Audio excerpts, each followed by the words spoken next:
Assalamualaikum warahmatullahi wabarakatuh. Perkenalkan, nama saya Fitri Widianti dari kelas 10 TKJ 3 ingin menjelaskan tentang Laksamana Maeda. Laksamana Muda Tadashi Maeda adalah seorang perwira tinggi Angkatan Laut Kekaisaran Jepang Hindia Belanda pada masa Perang Pasifik. Selama pendudukan Indonesia di bawah Jepang, ia menjabat sebagai Kepala Penghubung Angkatan Laut dan Angkatan Darat Tentara Kekaisaran Jepang.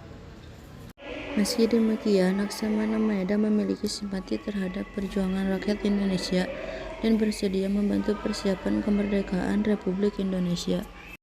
Ia bahkan mau mempertaruhkan nasibnya dan menjadikan kediamannya sebagai tempat untuk melakukan perumusan teks proklamasi kemerdekaan Indonesia. Melansir Wikipedia, pemilihan kediaman Laksamana Maeda tersebut karena memiliki hak imunitas terhadap Angkatan Darat Jepang sehingga akan tetap aman.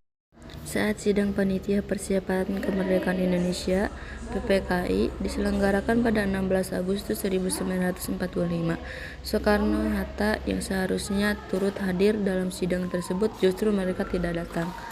Ahmad Subarjo berusaha mencari keberadaan Soekarno-Hatta dengan meminta bantuan dari Laksamana Maeda. Tidak butuh waktu lama, dengan bantuan jaringan intelijen, lokasi Soekarno-Hatta diketahui, yaitu berada di Rengas Dengklok. Saat itu Soekarno-Hatta telah disembunyikan oleh golongan muda ke Rengas Dengklok untuk menjauhkan keduanya dari pengaruh Jepang. Mendengar hal itu, Ahmad Sudarjo segera berangkat ke Rengas Dengklok dan berhasil membawa Soekarno-Hatta kembali ke Jakarta. Meminjamkan rumahnya untuk merumuskan teks proklamasi.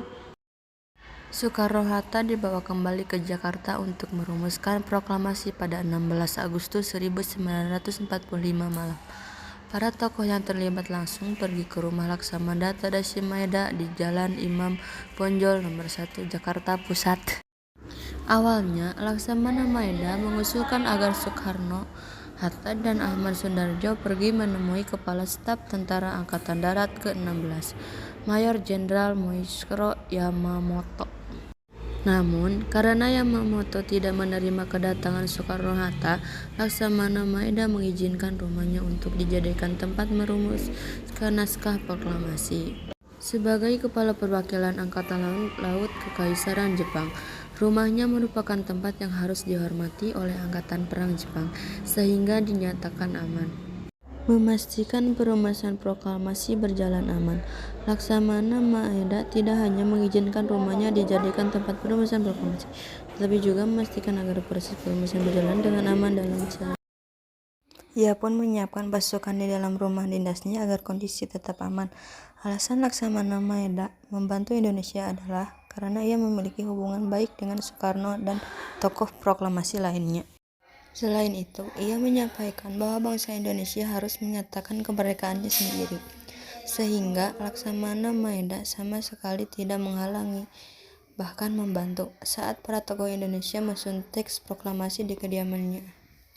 Setelah proklamasi kemerdekaan, ia pun sempat dipenjara oleh sekutu karena dianggap membantu Indonesia mencapai kemerdekaannya. Ahmad Subarjo menyebut Laksamana Maeda memiliki sifat samurai Jepang yang rela mengorbankan diri demi tercapainya kemerdekaan Indonesia.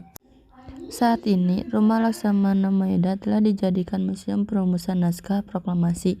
Pada 17 Agustus 1977, pemerintah Indonesia menganugerahkan bintang jasa kepada Laksamana Maeda. Penganugerahan itu disampaikan oleh Duta Besar Republik Indonesia di Tokyo, Witono. Peran Laksamana Maeda pada sejarah proklamasi kemerdekaan Indonesia. Proklamasi kemerdekaan pada 17 Agustus 1945 merupakan buah dari segala perjuangan seluruh rakyat Indonesia. Namun, ada bantuan dari warga negara lain dalam proses terjadinya proklamasi kemerdekaan Indonesia seperti Laksamana Tadashi Maeda. Laksamana Tadashi Maeda adalah seorang perwira Angkatan Laut Jepang di Hindia Belanda saat Perang Pasifik.